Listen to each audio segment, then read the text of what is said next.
Before the election of Donald Trump, if you listed the top 100 truly awful things that would happen if he became president, this would have been coming in around number 87. First District Congressman Jim Bridenstine recently had a second interview with Trump administration officials about a position in the National Aeronautics and Space Administration. I'm Barry Friedman, and this is the state we're in.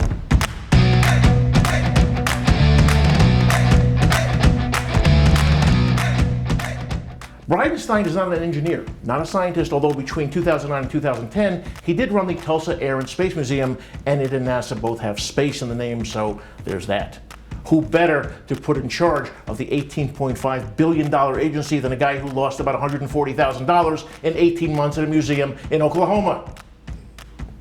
His time at TASM qualifies him to be head of NASA about as much as my enjoyment of cheese makes me eligible to be head of the National Dairy Council. Weirdly, it's now July and Bridenstine still hasn't been selected or tapped for the job. How badly does this guy interview anyway? Bridenstine already said he won't seek re-election in 2018, so maybe there is a God. More on him in a moment. But 2nd District Congressman Mark Dwayne Mullen also said the same thing about not running for his office and his term, and guess what? He's already changed his mind. You know what? A plumber's mind is a mysterious thing. Worse, there are now 5 Republicans in the 1st District who are falling over each other in an attempt to replace Bridenstine, and the potential is disturbing, as in yikes! If you think it's bad now, caramba! The following Republicans have filed. Now listen to this. Nathan Dahm, Broken Arrow State Senator, has filed. He bills himself as a constitutionalist. Whatever. Who also believes anyone who performs an abortion in the state should be charged with a felony, which, if we're to follow his logic, would also include you gals. He also believes any registered gun owner should be able to carry a weapon inside the state capitol, saying, I've had people tell me that they wish I was dead, or I would be killed, or would catch a bullet. Which is why, genius, we don't allow them to carry guns into this building in the first place. Danny Stockstill, pastor of Brookside Baptist Church. Stockstill is worried about the moral decay of our nation and the demise of the First Amendment, which he strongly supports unless it starts supporting those he doesn't like. Or in his words, the First Amendment is, quote, being used as a tool to establish, promote, and protect atheism, unquote. He doesn't mention which religion is being impeded, who's doing the impeding, who these marauding band of atheists are who are building houses of non-worship across the country.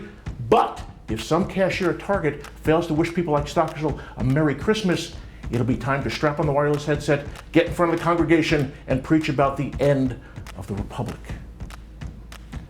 Tim Harris, former Tulsa County District Attorney, Harris, who said upon announcing his intention to run for Bridenstine's seat, if this is the Lord's call and he has told me to run, God never tells you to do something without equipping you to do it. Oh, for the love of Christ, can we please knock it off with this already? Hey, 1st District, maybe God needs to focus on the Middle East, instead of the 1st District in Oklahoma.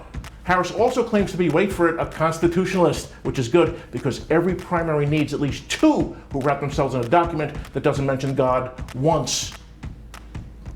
Kevin Hearne, businessman, Hearne, who owns 10 local McDonald's restaurants, has more money than you, me, the other candidates, and God put together.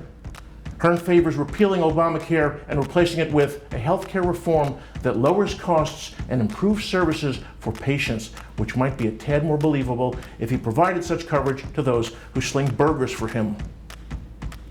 Andy Coleman, veteran. Coleman believes Obamacare, here we go, should be thoughtfully replaced as opposed, one imagines, to the heartless way the GOP is doing it now, and writes that, listen to this, Planned Parenthood enjoys profits from the intentional destruction of unborn children, which is so patently and cynically incendiary, his statement should disqualify him from both this race and the human race. These aren't candidates, they're clones, all cut from the same cloth. But here's the question. Is there no other GOP thinking out there in Oklahoma's 1st District? Is there no one who remembers that health insurance in 2008, before Obama took office, was an unsustainable disaster? Or no one who entertains the possibility that unfettered gun access is a bad idea? No one who believes that rape, incest, and life of the mother should be a mitigating circumstance when it comes to abortion?